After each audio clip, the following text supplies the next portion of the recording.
Have you ever been inspired by fashion that you've seen while you're scrolling or out maybe window shopping?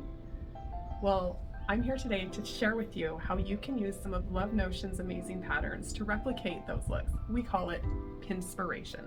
So stay tuned if you want to see how.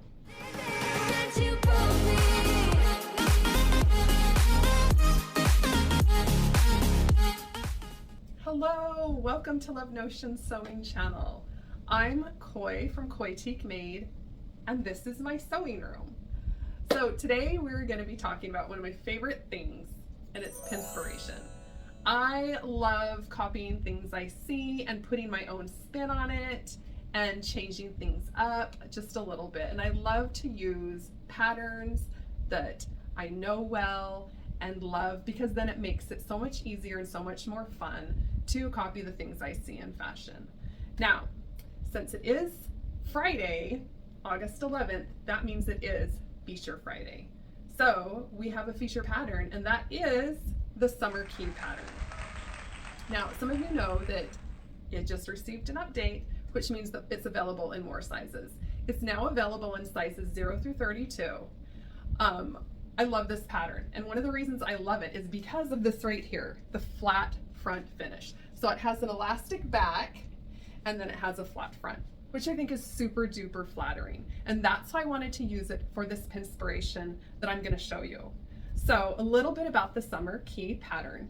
It is a flowy, wide leg pant, and it comes in 4 hem options: standard, cuffed, tulip, and split hem, which is super duper cute.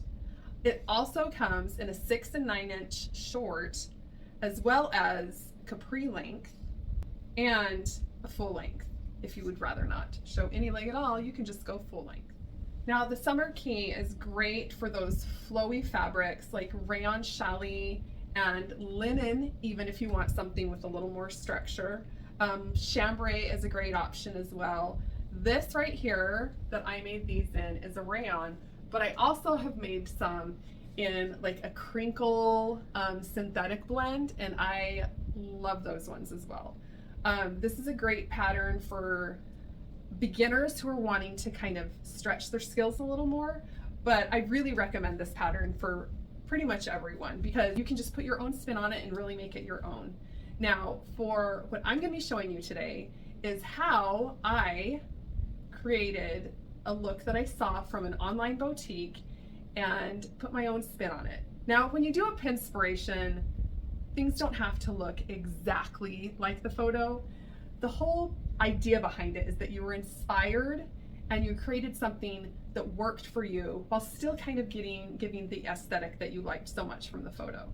So for mine, I kind of took a little spin on the tulip hem from the Summer Caye that we all love, but I did a little scallop, and I took my inspiration for the little scallop curved hem edge from the Salt Whistle pattern too, which is another one of Love Notion's darling patterns that we all love. But I'm going to show you how I created a way to use my pattern but create a template so that I can get more use out of my pattern. I don't like cutting into my patterns. I like printing them, and then I'll trace them or I'll do little things to them, but I try to keep the integrity of my patterns so I don't have to reprint them. And so I'm going to show you how I created a curved hem template to help me be able to get more use out of my pattern. So template making can be something you can do just to preserve your patterns. So maybe you're not cutting into your patterns or permanently altering them. This gives you more options. So this is a template that I have for my Arlington square neck hack. And so I just made this quick little template that I can place on my pattern. This is the front to do a square neck, and then this is for the back. And that's just an example of how I use a template for different things. This is the back, and I'm going to show you how I do just a quick little template to change the hem. And so for this, we're going to be doing a curved hem, and the hem will be curved on the outside edge. And we know this is the outside edge because right here we have the crotch. And so over here we have the outside edge. I find that if my template piece is like 4 inches tall, I have enough to work with. And then this is just printer paper. I taped it down the middle, and now I have this template that is the same thickness as my pattern. We're just gonna make it be the right width of the pattern now. So first what I did was I drew a line 4 inches up from the bottom. This is the capri length. And I drew a line right there, and I labeled it curved hem template line so that I know that's where I can either fold the pattern right there and add my template when I'm ready to cut out, or I can cut out and then put my template on the fabric that I've cut out and then cut out the pieces that I've changed, if that makes sense. So to make this is pretty self-explanatory. You put it on, and you can see through the paper, you can see that it's needs to be shortened right there. So I just kind of trace that on, and then right here. So, and then I cut that off. And now it matches the width of the pattern. Now, I don't know about you, but when I'm doing stuff like this, sometimes I get called away. So I really need to be explicit and label everything. So I'm going to label this. This is the back. So I'm going to label it back. And then it's Summer Caye capri length template. Curved hem. Yeah. So I know that's what it is now. And then I also label, that's the top. This is the side, or outside, I want to say. And then this is the inseam. So I know that this is the side I'm going to be curving.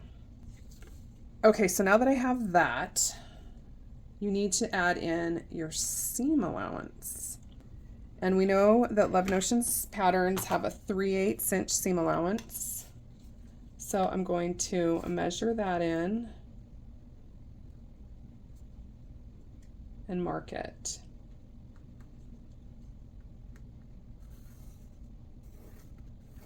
Okay, so I have my seam allowance in, and now I can take my French curve ruler and decide on what kind of curve. So you want your curve to nicely blend into the straight part of the hem. We're just wanting to curve that outside part. So to do that, let's see. This is kind of just a preference thing. You can play around with it and curve it to your liking. I'm going off of a photo, so I want it to look like my Pinspiration picture. So let's see, curve it about right there. That's going to be roughly where I want it to be. So I have my curve, and then this will be straight. So I can go and cut on those lines. I don't know if you can see them that great. Okay, so I have it cut out. There's my curve, and I'm gonna go ahead and mark right here with a dot so that I know if I want to fold right there, that this is where I can either tape it on. See, it can just fit right there. And then you would just cut it out. So some of you might be saying, Coy, why did you go to all the trouble to draw in your seam allowance when you could just curve the edge of the pattern? And you can. It's totally up to you. But I just wanted to show you the difference with when you draw in your seam allowance before you draw the curve. So here I have just like a smaller size of one that I drew in my seam allowance with. And so I'm going to fold that over and match it to that seam allowance right there. You can see the cute little scallop. And then on this one, I just curved the edge and added in the seam allowance after. So there's that one. Let me move this out of the way. So there's that one. And then I fold that. And so it still has a really cute scallop look. It's just not as pronounced. You can see this one is just a little more curved, which is exactly what I was looking for the Pinspiration photo that I'm going by. Okay, since we made our template for the curved hem, we also need a way to finish off the edges. And like the salt whistle pattern, if any of you have made it, you'll remember that it has like a facing that goes around to help make the scalloped edges really nice and clean.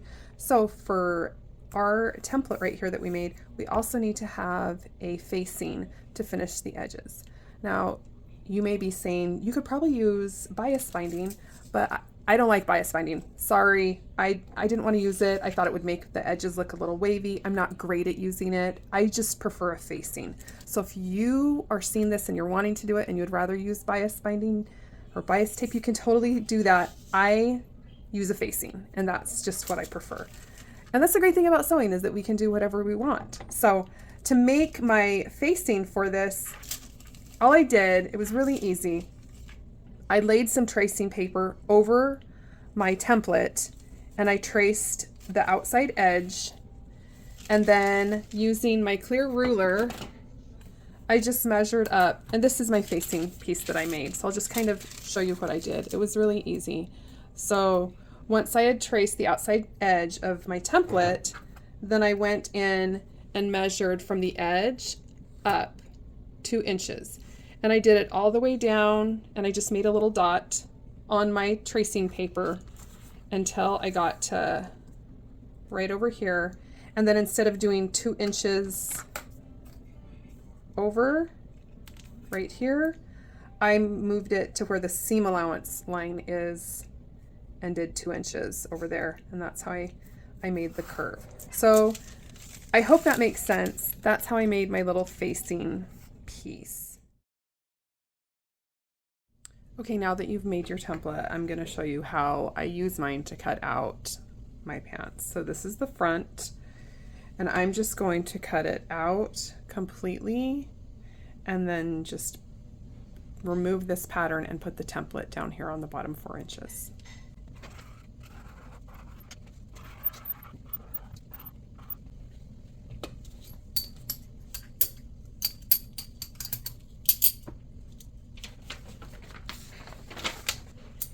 Okay, now I take my template, so I'm going to just place that at the bottom of the pants, put my pattern weights on, and then I can just cut it out. Cut off that little corner right there to make it rounded.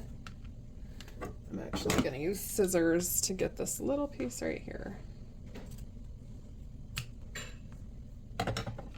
Okay. Now I have my Summer Caye curved hem front piece cut out. For the back, I'll show you another way you can use your template. What I did was I folded it up at the 4-inch line where I had made earlier, and I'm just going to match my template up to that line. So I'm going to lay my pattern down, and then I've put a little dot right there and there, just so you can know where to match it up at. It's probably very self-explanatory to some people, but there are some that may not know. Then I can put my pattern weights on once I have it matched.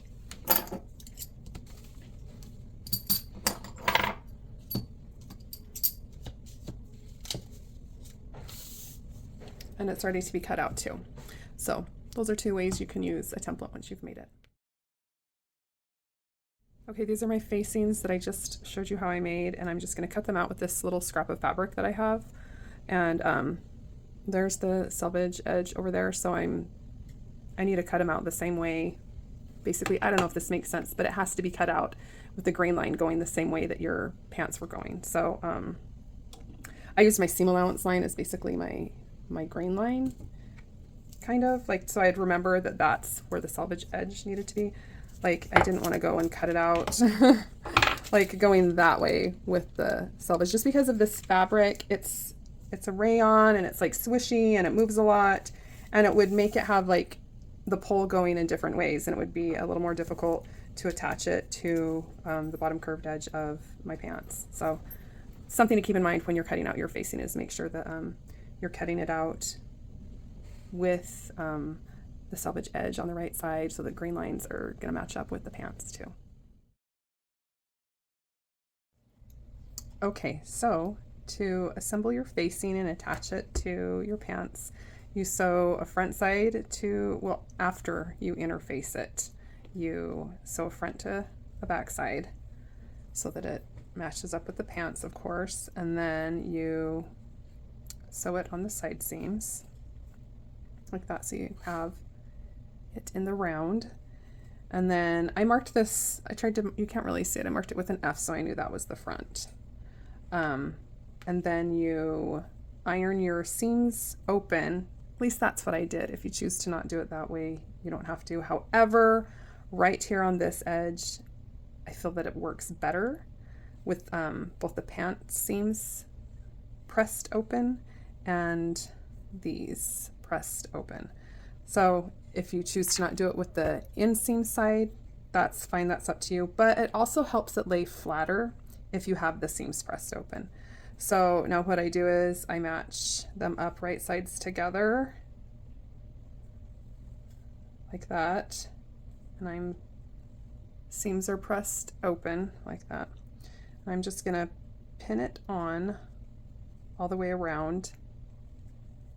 Okay, I have the facing pinned to both pant legs, and now I'm just gonna go and stitch it on. I'm just gonna use a 3/8 inch seam allowance like I did with the rest of the pants. And then I'll show you what it looks like, because you will need to grade and snip into the corner right here, or the little curve, because it's going to help it turn better.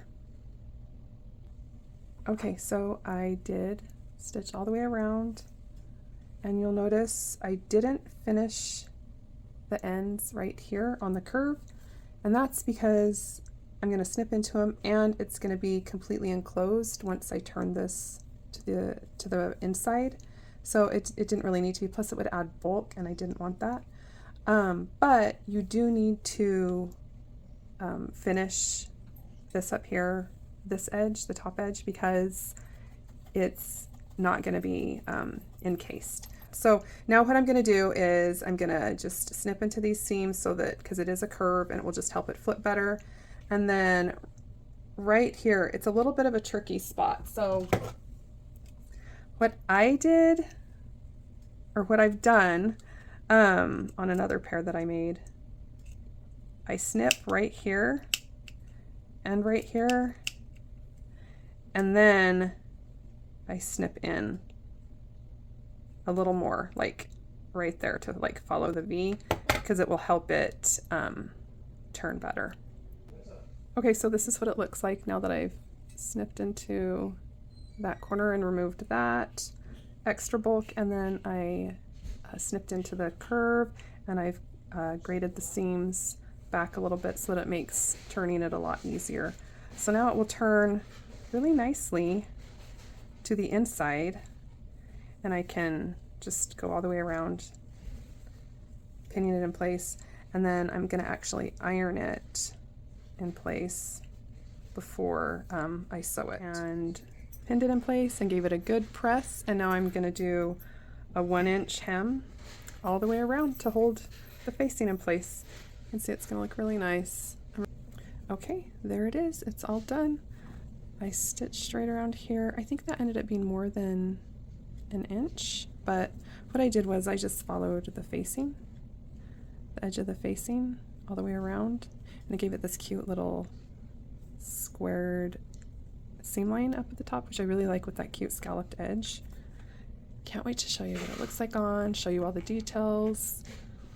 And since this is a Pinspiration post, I'm going to show you really quick what I did to one of my favorite Love Notions men's patterns to make me the oversized shirt to match my Pinspiration post. Okay, for the shirt, I found this lightweight sweater knit in the clearance bin at Walmart for $3. So I was like, you're coming home with me. Now, because I wanted my shirt to be big and bulky, I went with the men's dockside, and I did the shoulders at 3X, and then I went over to a 2X on the sides and the bottom, and that's all I did. I wasn't even going to add the sleeves. So I was going to do a band because my Pinspiration photo has a band, but I didn't like how the Pinspiration photo was super like gappy in the arms. So I'm measuring the arms right here to do a band, and then I'm going to hopefully cinch in the armhole so that it will not be really gappy. Also, because I did a 3X like on the shoulders, it's going to cover it more, and it is going to be sleeveless, but it's not going to show a lot of arm because it is the very big oversized look. Okay, so for the bands, all I did was cut it on the fold, and I did 3-inch wide strips, and they're going to be like 16 inches long once they're unfolded. But right here I'm doing 8 by 3 inch, and I'm doing 2 of those. And that's all I did. I did a combination of 3X, 2X on the men's shirt, and then just added bands to the sleeve.